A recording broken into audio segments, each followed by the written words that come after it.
If you asked me who the very first leaders I could recall would be, I'd have to say my parents.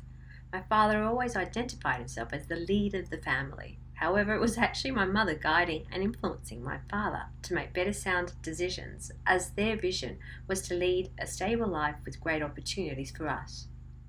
For instance, even though Dad hated changes to his staple meals, Mum would always find new ways to jazz it up. Her encouragement to continue creating different meals, despite the resistance from Dad, as we changed the standards, was always inspiring, and Dad's plate was cleaned to perfection every time, I might add. Edible or not, it was confidence building and perhaps at the core of my ability to now adapt to change, seeking improvements, influencing others, questioning best practices, and identifying what is important, building a vision together.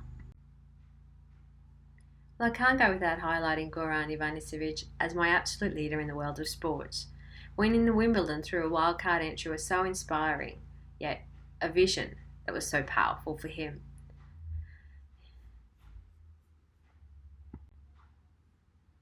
Growing older, the roles and responsibilities increased, as too did who we looked up to as leaders.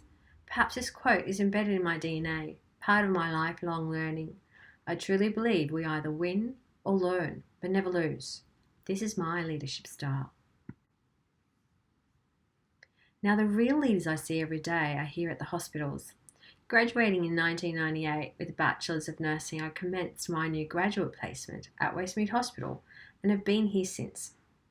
Beginning my career as a shift worker, it never occurred to me that one day I would take on specific leadership roles that have influenced my ability to lead. 23 years of practice, lifelong learning in the nursing discipline, I continue to learn and build on my repertoire.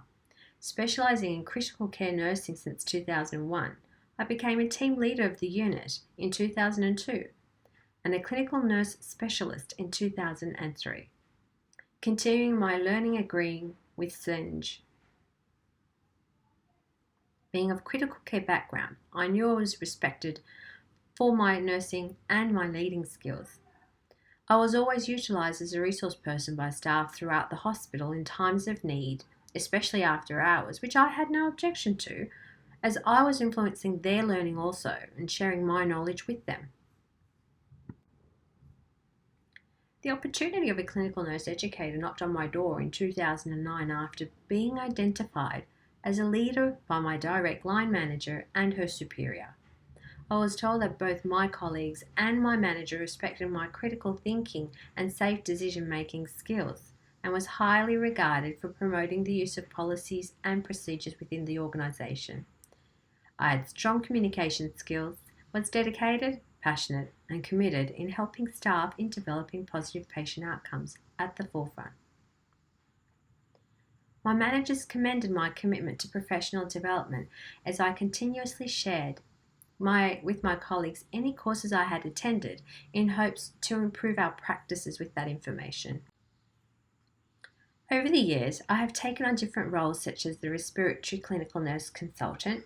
However, did not take to it as educating staff and patients was reduced due to research and policy drafting and the general office work component. While continuing my own professional development, I also actively participated in the delivery of hospital-wide programs, leading presentations, workshops, and also consumer feedback groups. I led the rollout with the after-hours cannulation service. I provided timely feedback and felt valued for my input with appropriate changes implemented. I have since obtained my certificate for in training and assessment, graduate certificate in clinical redesign at the University of Tasmania, and currently working towards a Master of Education. Wake in 2014 states that the life, facts and priorities of professional development are dependent upon the experiences developed by aspiring to live forward and reflect on past circumstances. Perhaps this is at the foundations of my leadership success also, as I continuously self-reflect and critique the day's events to build on improvement strategies for myself. Working as the acting nursing unit manager, the role I felt did not suit my characteristics, perhaps the trait theory rearing its head. managerial meetings held off the floor, unable to participate in educational teachings within the unit or hospital-wide sessions. With no job satisfaction from this role, I felt more learning occurred in the role of an educational leader. Characteristics, traits such as visionary, being passionate, creative, flexible, inspiring, innovative, and others differentiates the manager from the leader within an organisation, as I do believe I act from the heart and not the head, favouring the leadership role over managerial. And this was cited in Amen Chukwu. Coupled with other administrative tasks in the department and the hierarchy chain of managers, educating staff and patients actively was quite difficult, as my role had shifted dramatically to that not productive for me. I had concluded that this path was not what I envisioned and requested to be excused. In trying to broaden my knowledge and skill mix, I failed in both my growth as a leader, as I did not understand managing people and leading people were two different concepts, as described above.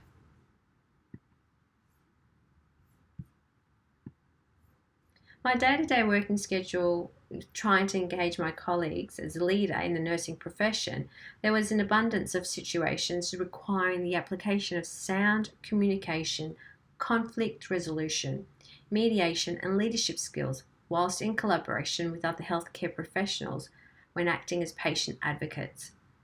This vision should stand strong upon delivering safe, informative, holistic, patient-centered treatments, learning how to generate exceptional results in our learning organisation, as with Senge in 2000. Again, Senge in 2000 argues that with the ever-changing world, work environments should adapt by becoming learningful, which in this case, there should not be a grand strategist healthcare professional giving the orders without any collaboration or input from other healthcare professionals as mentioned above. Embedded into my practice is the plan, do, check, act cycle. Implementing small-scale changes will impact the situation in question to determine its value or not. Working in the leadership role has enabled me to further learn and support patients and colleagues. I do not aspire to be the next Steve Jobs, Bill Gates. However, I do aspire to be the best leader I can be, to continue learning, inspire and motivate my colleagues and patients, and sharing the same vision with the organisation and the individuals as a transformational leader. As a patient advocate, I aim to teach how to adapt readily according to the patient's needs, environment, and show understanding upon sensitive personal, cultural, and religious situations, communicating and collaborating with patients, families, healthcare workers, and other stakeholders. This depicts the dynamic process of system learning that has been explained by arranging organisational work culture in a systematic way, as Hannah stated.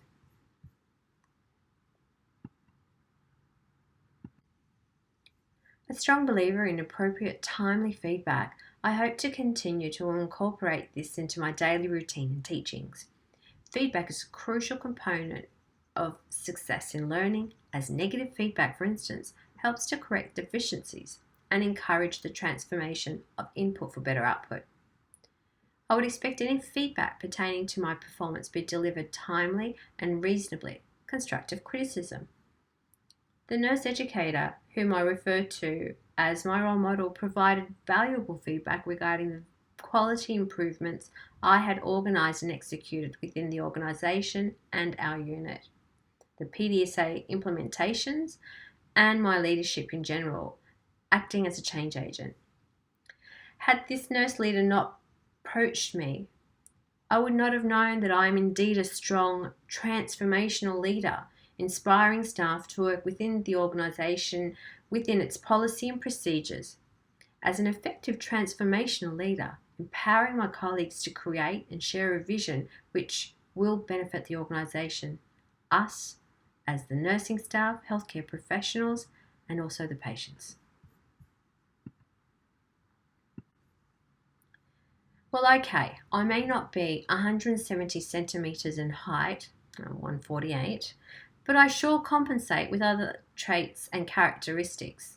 I feel like I'm a MacGyver of nursing. Although trait theory may help to identify potential leaders in the makings, I'm not too certain as to how it measures effectiveness given its subjectivity and its generalisation. Regardless, if a leader is born and not made, then I think I would qualify as an educational leader of nursing most definitely. Shepherd and Sotheby in 2017 enumerates theories as being the essential elements in learning and developing knowledge in the work-related context or dealing with challenges in personal life events. According to the theory of transformational leadership grasped from Owings and Kaplan in 2012, I can say that my leadership approach was in line with the transformational approach. I am not fond of a top-down approach as this directive style will build upon resistance. This is because I always like to appreciate the efforts of effective problem-solving skills of my colleagues so that I can also shape my leadership capabilities in making them efficient with appropriate decision-making skills, which is the core prerequisite of a leader in early stages. I hope to continue to inspire my colleagues, new and old, in lifelong learning and moving forward. Rather than providing answers to questions put forth, I will try to challenge my fellow workers intellectually whilst trying to motivate them into thinking critically.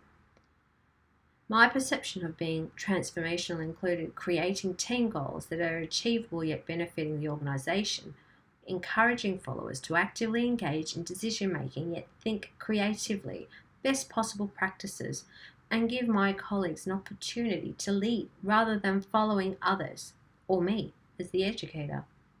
Allowing my fellow colleagues to present presentations themselves was a powerful and motivational situation for them. Their learning.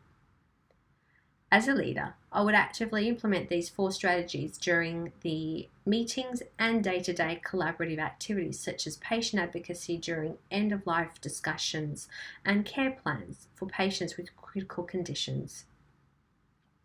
Inspiring nurses to become proactive, think differently and promote suggestions to practices would be crucial as a transformational leader.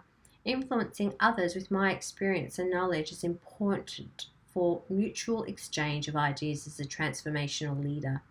I aim to work alongside my colleagues, making note that no 2 nurses are the same as to their needs, learning style, and the extent of motivation and inspiration. Without realizing, I have been performing in the role as a transformational nursing leader for years.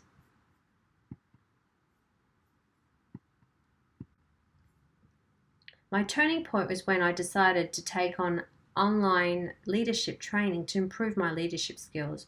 While reviewing now a research conducted by Leithwood, Harris and Hopkins in 2020, I realized the 4 dimensions of quality leadership include setting direction, building healthy relationships, redesigning organization to support the desired practices, and improving instructional programs.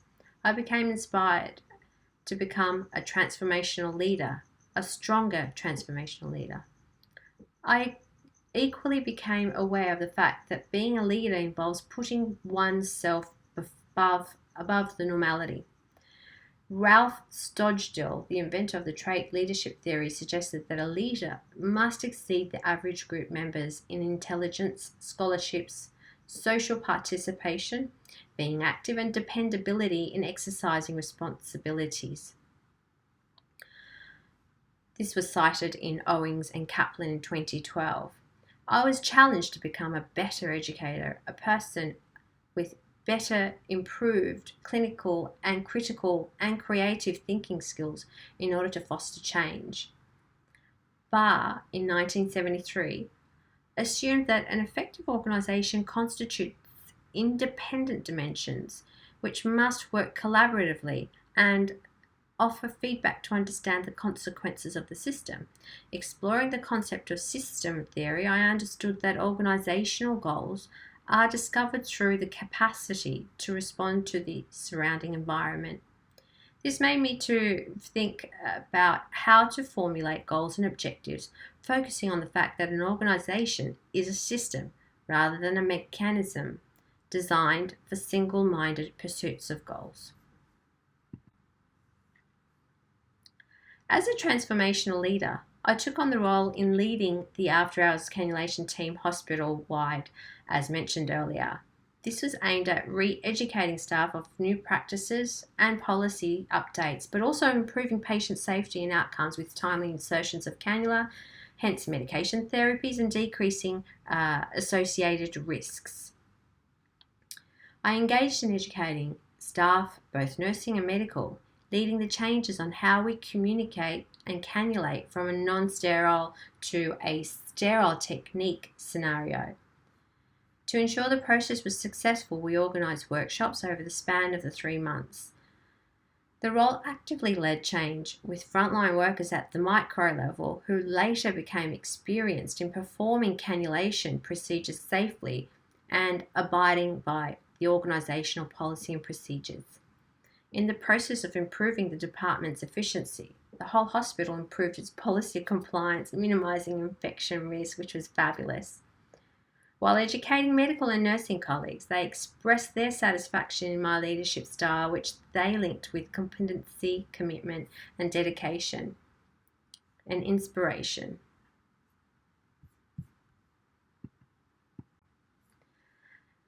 As part of my leadership progress, I took on the nurse educator role where I was leading the reach and resuscitation projects hospital-wide at Westmead Hospital. I completed a project officer traineeship also, educating and leading the healthcare teams on how to improve their service and provide better patient outcomes with compliance to policies and auditing. Because of my experience, I was able to promote safe practices evidenced by the Reach and Resuscitation Plan PowerPoint and transcript that I had devised. As a leader of the Reach and Resuscitation projects, I received positive feedback from the teams who improved their performance as evidenced by improved service capacity and patient outcomes, especially on the auditing tools. I have enhanced my leadership skills in my current role as a clinical nurse educator, which I love, where I'm able to lead change daily at the ward level. As an educational leader, I'm actively facilitating the quality standards of care and liaising with the healthcare team to assist with safe practices. Equally, I'm facilitating teaching and learning at the bedside to enhance patient-centred cares and treatment plan management in collaboration with healthcare team professionals. I am also proud to engage in day-to-day coordination of the key management activities, but not enough to challenge the leader versus manager role.